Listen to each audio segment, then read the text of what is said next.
Good afternoon. At the top, I'd like to read a statement on the recent attacks in the UK and France. The United States strongly condemns the cowardly terrorist attack in London today that targeted innocent civilians during their commute on the subway. We are grateful that no one was killed in this horrific incident, and our thoughts and prayers are with those injured, and we wish them a speedy and full recovery. We are aware of the arrest that took place in Paris following the attack on a counterterrorism soldier, and we are thankful that the soldier was not seriously injured. We are also aware of the attack in Burgundy, and our thoughts are with those wounded in that incident.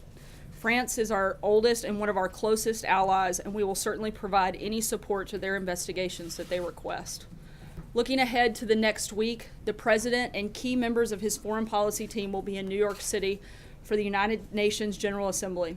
Here today are National Security Advisor H.R. McMaster and United States Representative to the UN, Nikki, who will walk you through the meetings and other events of next week and then take some of your questions. As always, I'll be up afterwards to answer questions, unless, of course, you guys want to give me a free pass since it's Friday. And with that, I'll turn it over. Thanks. Good afternoon, everyone. I also want to begin by acknowledging the horrific attacks in Europe. The United States, of course, stands in solidarity with the people of the United Kingdom and France. We will continue to work tirelessly with our partners to prevent attacks. And of course, the United States remains committed to defeating terrorist organizations as well as their evil ideology. The President has been unambiguous here, energizing our Defeat ISIS campaign and calling on Muslim-majority nations to combat extremism and to end financing of terrorist organizations. We will defend our people and our values against these cowardly attacks, and we will always stand with countries around the world that do the same. Now, I want to turn to President Trump's trip next week to attend the 72nd United Nations General Assembly. The President's consistent message across all of his engagements throughout the week will emphasize three goals common to all nations who will be gathered there. First, to promote peace. Second, to promote prosperity.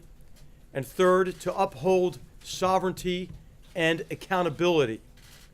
A peaceful world depends on the contributions of all nations. We must share responsibility for international security while each country protects the security of its own people. Prosperity is also a shared responsibility.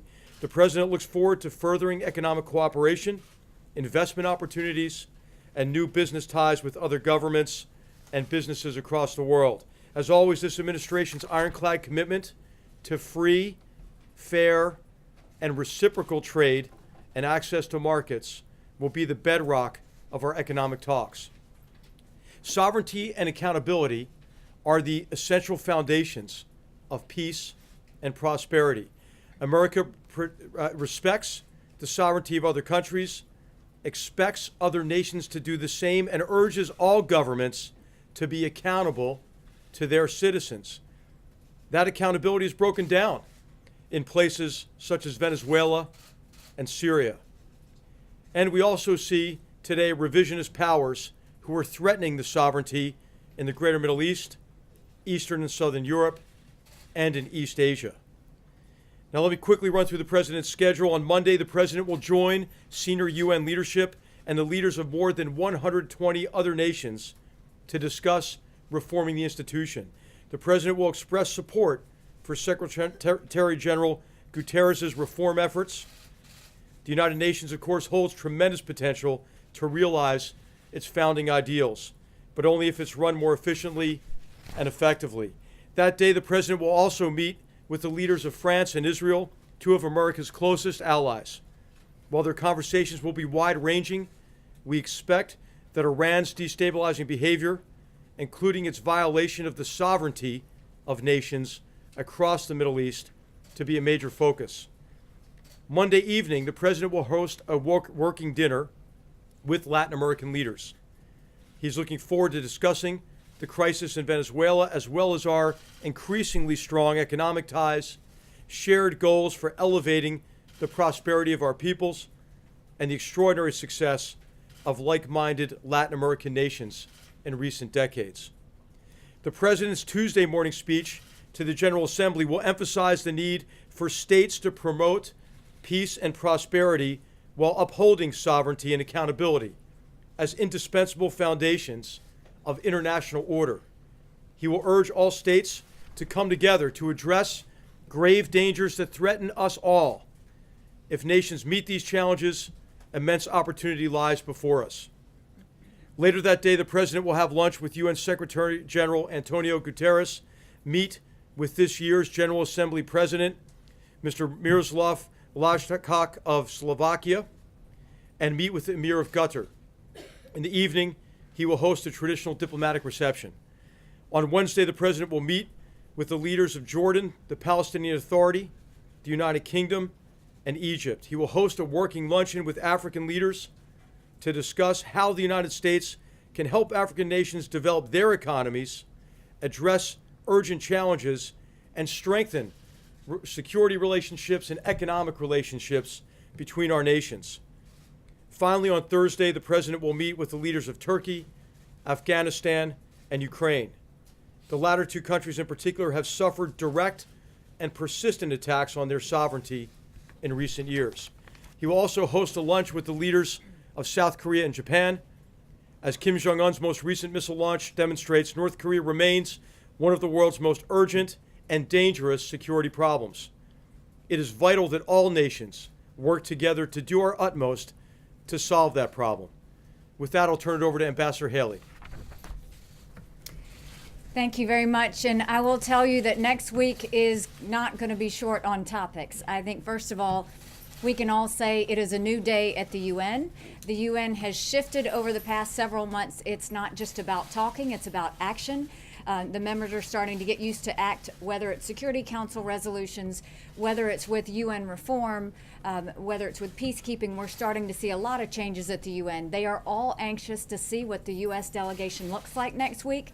And I think they will be heavily impressed with the fact that we have the President, the Vice President, the Secretary of State, many members of the National Security Council coming to really show the U.S. strength that we have in the world. And I think obviously this will be the first time that the President has addressed the General Assembly. They're all very anxious to hear what he has to say, and I think that he will make quite an impact in terms of all of the issues that we're dealing with. We have three events that will be extremely important. First, the President will highlight the UN reform event. It is very, very important. We've got a massive reform package being led by the Secretary General that really streamlines not just the processes but also the budget as it goes forward and makes the UN much more effective. We basically have the President headlining a UN reform effort which would really support the Secretary General. But the impressive part is we asked other countries to sign on to their support of reform, and 120 countries have signed on and will be in attendance. That's a miraculous number. The Vice President will be doing two very important briefings. He's going to do one on Human Rights Council. Now more than ever, human rights matters. We say all the time, if a government doesn't take care of its people, bad things will happen. And I think we're seeing that in multiple places, and that's all the reason why the Human Rights Council really needs to be effective. We have offered reform. I think the Vice President will go and not only support the reform, but talk about why it's needed and the areas that are really needing to be addressed when it comes to human rights. The second one he's going to do is on peacekeeping. And in the last several months, we have taken every peacekeeping mandate and changed it. Basically, we have saved $500 million in peacekeeping, but before anyone thinks that's a travesty, basically the way they handled peacekeeping in the past was if there was a challenged area, they would throw more troops at it. But they didn't see if the troops are trained or give them the equipment to do their job. Now we're going towards the political solution, making sure the troops are trained and armed, making sure that we're more effective. So it's smarter.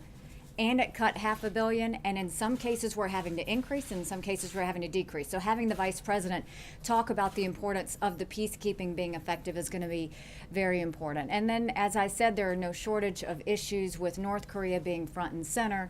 Iran will be an issue. Syria will certainly be talked about. Terrorism efforts and how we counter that is a huge topic on what we're dealing with, and obviously the humanitarian issues that we face around the world. So with that, I think the General Assembly is going to be quite active next week, and I think the U.S. is going to be very strong next week, and we look forward to a very good week. Ambassadors, gentlemen in the center. Yes. Thank you, General. My question's about North Korea, which is perhaps the biggest foreign policy challenge for President Trump right now. About a month ago, the president issued a threat to North Korea. He warned of fire and fury. And as you know, Ambassador, at the UN Security Council, you've imposed tougher sanctions on North Korea. Both of these efforts do not seem to be changing their behavior. Is it time for the U.S. to change its approach to North Korea? Is that something that you're contemplating? And General, if you could weigh on this as well, I appreciate it. I think what was really important with North Korea was that we try and push through as many diplomatic options as we have. If you look at the resolutions that have passed in the last month, the two of them, they cut 30% of the oil. They banned all the laborers. They banned 90% of the exports.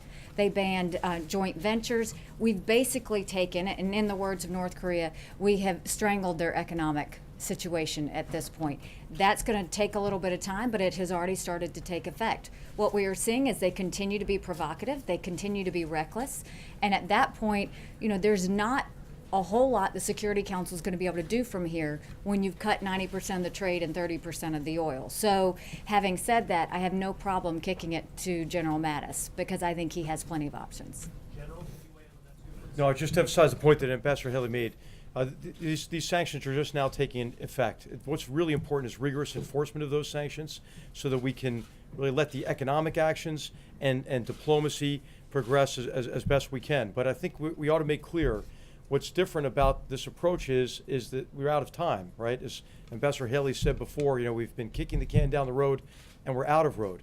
And so for those who have said and have been commenting about the lack of a military option, there is a military option. Now, it's not what we would prefer to do. So what we have to do is call on all nations, call on everyone to do everything we can to address this global problem short of war. So that is implementing now these significant sanctions that have just now gone into place, and it is convincing everyone to do everything that they can, and that it's in their interest to do it. What's different, I think, about this approach to North Korea is worth noting. First of all, there is consensus among all key nations that denuclearization of the peninsula is the only acceptable objective. The second thing is, this is not an issue between the United States and North Korea. This is an issue between the world and North Korea. And the third recognition is there is a lot that we can do about it together. And so we need time, obviously, for any strategy to work. It is a sound approach to a very difficult problem, and we'll see if it succeeds. Ambassador Haley, at a conference call preceding your briefing here, Jonathan Alterman of the Center for Strategic and International Studies said that next week's UNGA will be as much the world taking measure of the United States as it is the U.S. speaking to the world. He went on to say that the UNGA, because of its very quick meetings, is sort of like speed dating from hell, and that it's a very sophisticated dance that neither Secretary of State Tillerson or the president have a particularly strong point on. What would you say to people who are wondering how the U.S. will do at next week's UNGA? I think there's a lot of interest in how the U.S. is going to do, and they're going to find out we are going to be solid. We're going to be strong. If you look at all of the meetings that the national security team has, these are important meetings. These aren't just wasting time. This is going to talk about terrorism. This is going to talk about the issues in North Korea. This is going to talk about the issue in Burma and what we're dealing with there, Venezuela, all of these issues. No one is going to grip and grin. The United States is going to work. And I think with all of the challenges around the world, I think the international community is going to see that. This is a time to be serious, and it's a time for us to talk out these challenges and make sure there's action that follows it. Big questions from some of the people outside of this room and other countries is, in addition to what we do militarily, is the humanitarian effort. And we've been criticized for not being involved in humanitarian effort too much, especially by the third world. So when you go to New York, in addition to addressing the security measures, how are you going to address the criticism about the U.S. not leading humanitarian efforts? We actually have led humanitarian efforts and continue to. Human rights in general is very important. That's something we've been loud on, which is the fact that you have to protect human rights. But the humanitarian side of what we're seeing in South Sudan and the Democratic Republic of Congo, what we're seeing with the Syrian refugees that are in Turkey and Jordan, the fact that we are trying to deal with Burma and find out ways that we can get humanitarian access in there. Yemen is something that the United States has been working very closely with the Saudis on and the UN to try and make sure we get humanitarian access. So we have been as active and vocal and leading the charge on humanitarian access in all of these areas, and we are making a difference. I think just in Syria we've had over $3 billion that we've given in terms of helping that situation. Venezuela, you saw what we did with the sanctions, but we're making sure they get that. Right now in Burma, we are taking that very seriously, and that's of utmost importance that we get front and center on that one. I have a question first to General McMaster before I get to Monica for you. General, you mentioned the obviously terror incident overseas in London. The president tweeted this morning that it was sick and demented people who were in the sights of Scotland Yard. You may have seen Prime Minister May said it was not helpful for people to speculate. Did the president share information that he wasn't supposed to? And if not, why was he speculating? I think what the president was communicating is that obviously all of our law enforcement efforts are focused on this terrorist threat from for years. Scotland Yard has been a leader, as our FBI has been a leader. So I think if there was a terrorist attack here, God forbid, that we would say that they were in the sights of the FBI. So I think he didn't mean anything beyond that. Meaning, I'm sorry, I'm not clear. Meaning he was saying generally terrorists are a focus for Scotland Yard, or was he saying in this specific incident Scotland Yard knew potentially this was coming? I think he means generally that this kind of activity is what we're trying to prevent. And so these organizations that are responsible for it, whatever comes out of this investigation, that remains to be seen. It is likely that law enforcement had been working on that problem set. And did that come up in the call with Prime Minister May? I was not on that call this morning. Ambassador, to you on North Korea, obviously there's more UN Security Council action that could be taken. Are you at all hopeful that there is any chance for a full oil embargo as this administration had wanted? Or at what point President Trump himself said this was a small step, the last UN Security Council vote? I think disagreeing with you, but Secretary Tillerson agreed with him that it seemed to have been a small step. So at what point does this administration take a bigger step and, for example, put tougher sanctions on China in order to put pressure on North Korea? Well, I think first of all, let's talk about what a big sanctions resolution this was. The first one was $1 billion. This second one was $1.3 billion, not counting the 30% decrease in oil. We did a 55, and just imagine if this happened to the United States, a 55% reduction in diesel and oil. Overall ban of natural gas, overall ban of any substitutes, overall ban of textiles, stopping the laborer program, which we call as modern day slavery, stopping all joint ventures so foreign investment goes in there. We have cut off now 90% of trade going into North Korea, and they are saying that this was strangling. So, whether some believe it's big or small, I think what the president's saying is this is just the beginning of what we can do. So it's going to be, by the time we get going on this, if we have to go further, this is going to look small compared to what we do. But no, it was a massive sanctions bill. And I think the fact that we had a 15-0 record and you have China on board and Russia on board, I think that's very important. We've cut 30% of the oil. Is there more you can do? There's always more you can do. But then you get into the humanitarian aspect of it, which is at what point are you going and actually hurting down to the people of North Korea? But we will always explore all options that we have. Yes, in the red. You said that Syria is going to be on the agenda. As you know, today Turkey, Russia, and Iran agreed to deploy 1,500 monitors in the Idlib province. Does that leave the U.S. behind? And what exactly the focus will be when you talk about Syria in the UN next week? And General, if I can, you said that the meeting between the President and Prime Minister Netanyahu will talk about Iran. How much of the peace process with the Palestinians will take place in that meeting? Thank you. I think the efforts in Syria have been remarkable, both Syria and Iraq. To see how we have really bulldozed through ISIS in the way that we have shows how strong the U.S. has been in partnership with them, but I think we're also looking at post-ISIS. You know, what does that look like? And I can tell you, Iran is not going to be in charge, and Iran is not going to have any sort of leadership in that situation to where they can do more harm. But Syria is always going to be a topic. I think we continue to be strong in making sure there's no chemical weapons and making sure that we're looking at the humanitarian situation. But the U.S. is a very strong partner in the resolution for Syria, and will continue to be until we know that everything's stable. Today that does not include the U.S. Well, I think we're not going to be satisfied until we see a solid and stable Syria, and that is not with Assad in place. But what we are going to do is continue to be very effective and be a part of that process so that we get to a resolution. Yeah, I'll just say that, of course, the president will talk about the prospects for a lasting peace between Israel and the Palestinians, among a broad range of regional issues, with really all of the leaders he's meeting during the week. Yes, sir. Thank you, Ambassador. Two quick questions. The first one is the fact that President Putin and President Xi Jinping won't be there. Will it have an impact on what the outcome of whatever you'll discuss on Syria and North Korea? In general, you've been insisting a lot on the respect of sovereignty. Wouldn't an investment in peacekeeping mission be part of getting involved and having this stronger impact on this? I do think that it's still going to be strong and have an impact because you've got two very strong foreign ministers from Russia and China that are going to be there. And the idea that we're going to be talking about Syria and North Korea and Iran and all of those other things, I think it'll be serious discussions. And I think the fact that President Xi and President Putin couldn't be there is not going to change the effect of what the talks that we have next week. Going to show up? That's their choice to not show up.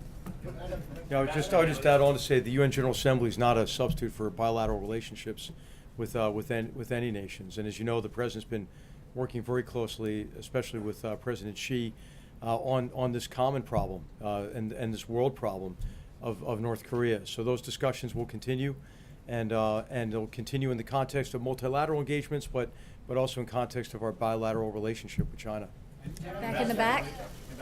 Thank you, Madam Ambassador. General, a question regarding etiquette. In the past, presidents have copiously avoided certain world leaders. A decade ago, President Bush avoided President Ahmadinejad when he was at the opening of the UN. Will the president speak to President Maduro at all when he is there? Yeah, I think it's unlikely that he'll speak with President Maduro. As you know, the United States designated President Maduro after he victimized his own people, denied them their rights under his own constitution, and I think as the president's made clear, he's willing to talk at some point in the future, but it would have to be after rights are restored to the Venezuelan people. Thank you, Madam Ambassador. Two questions. One, what is the future of India at the United Nations membership and as Security Council? Because when Prime Minister Modi visited the White House, he brought this issue with the President Trump. Well, I think that Security Council reform is still being talked about, and I know that it's something that India wants. Many other countries want it as well. So we'll have to wait and see. Sir, one question for you, please. One question for Any my... indications right now that sanctions will work towards North Korea? You have to look at how much has been cut off. They've already started to feel it, but they're getting ready to feel 90% of their exports going away. 30% of their oil. Imagine what that would do to the United States if it was there. And you know, if you look at what I was looking at what North Korea was saying, they said it was a full-scale economic blockade, suffocating its state and its people. This is dramatic. This is something, and not only is it dramatic, but you're looking at Peru has dropped ties, Thailand has dropped ties. We're seeing so many just kind of get rid of either the ambassadors or the trade that they're doing. There is no way that North Korea doesn't feel this. Now, how they choose to respond, this is totally in their hands on how they respond. One more question. I'll let you pick who gets the last question. So I was wondering, we talked a little bit about the president, the speech that he'll deliver on Tuesday, but I'm wondering if you could talk in any more detail now, and I'm sure we'll get more detail later. Will he be sending directed messages about Iran and North Korea in that speech? Are there any more specific things? And also, Ambassador Haley, I wanted to ask you on the question of UN funding. I know reform is probably an important part of this question, but as a candidate, President Trump was, then candidate Trump was somewhat skeptical about the reach and the import of the UN, the point of it long term. As president, I'm sure he's learned more. Is the U.S. committed both to fulfilling its financial obligations, and where does it stand on in terms of its voluntary funding for the UN going forward? Could you talk a little bit about that? Right. To start off with the speech that the president gives, I think you can see it for yourself. I personally think he slaps the right people, he hugs the right people, and he comes out with U.S. being very strong in the end. So it's written, you've seen it. I have seen it, yes. Slaps and hugs. And then the second part of it is, you know, the UN, when I originally spoke with the president, what I said is, we'll see what we can make of it. And that's the thing, is we're creating an opportunity. We're making the most of it. We're moving foreign policy. We're changing the way peacekeeping is done. We're really bringing up human rights. And more importantly, what I appreciate is they stopped focusing on the commas and the periods, and we're actually acting. We're actually seeing strong things happen. And so I think the president has always believed there's great potential in the United Nations, but I think now the world is seeing it, that it is actually changing and it's actually becoming more effective. Will he affirmatively articulate his intention to continue traditional U.S. funding at full levels? I think you'll have to wait and see. Thank you very much. Thanks. Thank you, General McMaster.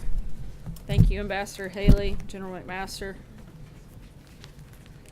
I figured you guys would rather take questions from them since you see me every day, so I tried to let that go on for a little bit longer. We're going to be pretty tight on time, so I'm going to try to get through things pretty quickly. Before I take your questions, I wanted to make one quick comment about our new friend Frank that many of you got to see here today. We welcomed Frank to the White House this morning. Frank is an inspiring 11-year-old young man from Virginia who started his lawn mowing business. He wrote the president a letter earlier this year that I read from the podium about his admiration for the president's business background and offered to cut the grass at the White House. He got to do that this morning. The president has always loved go-getters like Frank and invited him to come spend the morning with our world-class grounds crew. Frank did a great job cutting the grass in the Rose Garden and later spent some time in the Oval Office with the president. The president believes it's our duty to keep the American dream alive for kids like Frank, and it was an honor for all of us to host him here at the White House. So thank you, Frank, for coming. And with that, I'll take your questions and we'll try to get through as many as we can. Jeff. Sarah, I'll follow up on something that Ambassador Haley said. She mentioned that she would feel comfortable kicking this issue to Secretary Mattis. Should Americans be concerned about the possibility of war?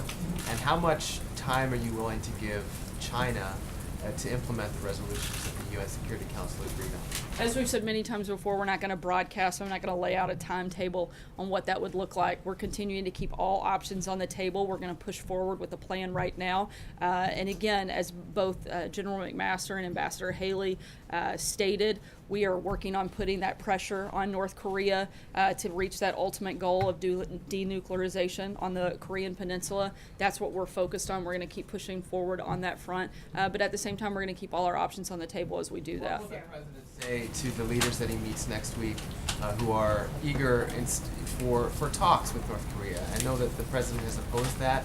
How will he address that with the Europeans and others who are in favor of it? I'm certainly not going to get ahead of any conversations that the president's going to have. As always, we'll provide readouts and background of those conversations. But I think the president will be very clear that putting extreme pressure on North Korea is very important.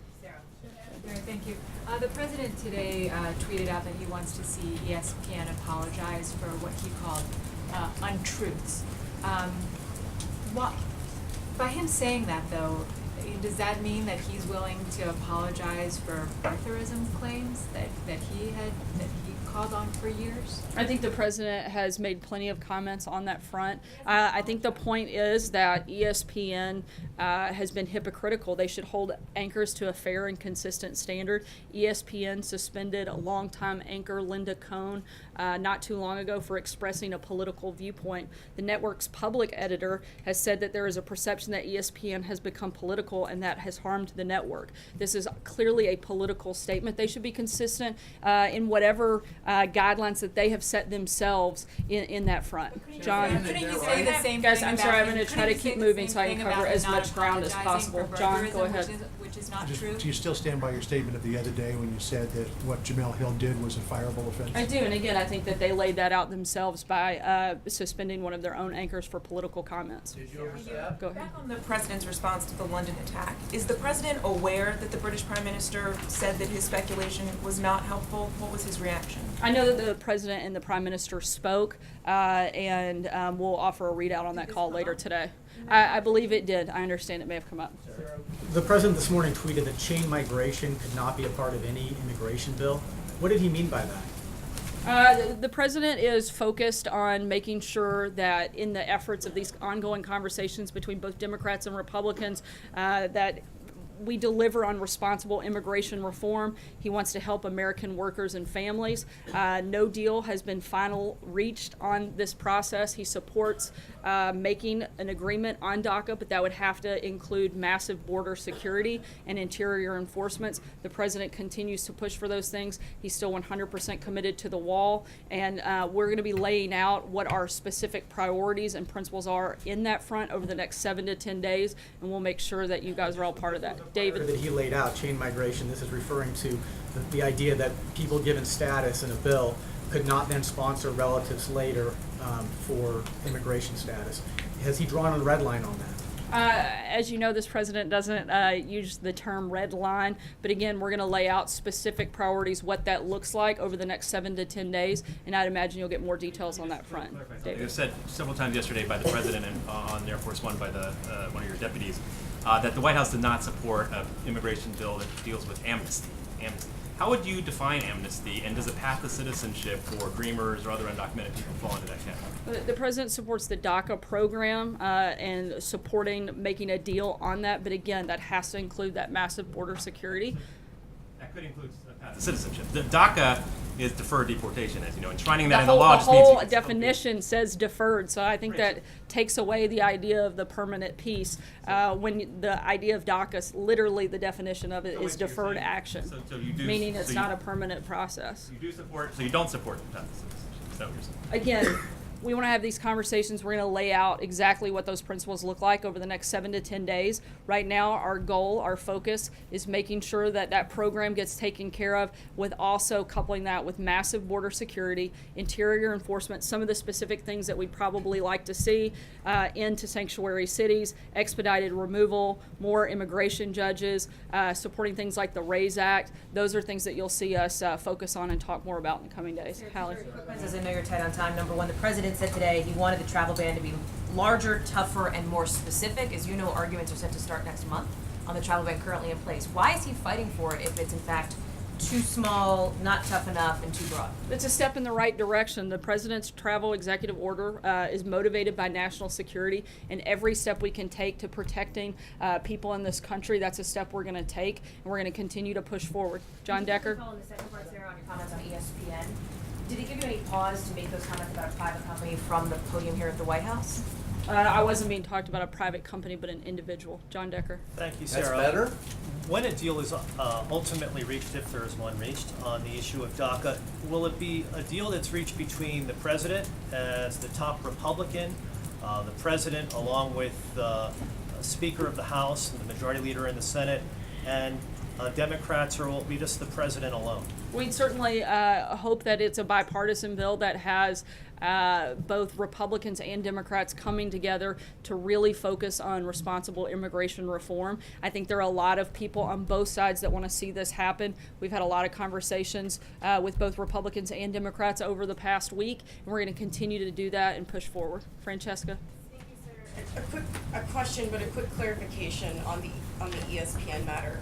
You had said it was a fireable offense. That's being interpreted as saying that she should be fired. Are you or the president saying that she should be fired? That's not a decision that I'm going to make. That's something for ESPN to decide. Again, I was asked about that. I think it is a fireable offense based on the standard that ESPN has set themselves by saying that people that go too far and make political comments have been suspended from their own network. I think that is a consistency that they should probably focus on. Margaret? To a private company, Sarah, just to Margaret, get back to my Hallie, I've question. already taken a question from you. Clarify that, and I know you have, and I appreciate that, but you said it was an individual, not a private company. I'm just asking you to be respectful to your colleagues so that I can get around the room. I've got about 2 minutes left. Go ahead, Margaret. You haven't answered it. Could you? I'll yield if you want to answer. Go ahead. Thank you. And this will be the last question since we're tight on Can time. we do schedule before the end? That's all Well, right. I wanted to ask. I want to take Margaret's question away. I just was calling that clarification, Sarah, because you said you don't have advice for a private company, yet you're giving advice to ESPN. I said it's not my decision to make for a private company. I was asked specific about that individual. I made a comment. I stand by it. I think ESPN needs to stand by the standard that they have set in the own actions that they've taken about previous employees. I really don't have much else to add on that front. Margaret. For scheduling purposes, the UN stuff starts Monday, and that briefing's over, but can you walk us through the president's schedule? Is there anything we should listen for in the speech this afternoon? Can you talk about whether he's doing anything kind of policy related or meeting with anyone interesting at Bedminster over the weekend? Is there anything else that they didn't go over on the schedule for next week about UNGA involving the First Lady or anyone else in the administration? Just get our heads around the next week. The First Lady does have a couple of events. We'll be sure to get the details of those out for next week. She will be participating in the activities and some of the meetings at the United Nations General Assembly next week. The President will be spending most of his weekend preparing for the meetings and the speech that will be taking place next week. As you can hear, the President's getting ready to depart. And with that, we'll end. Hope you guys have a good weekend. We'll see you on Monday. Thank you, Sarah.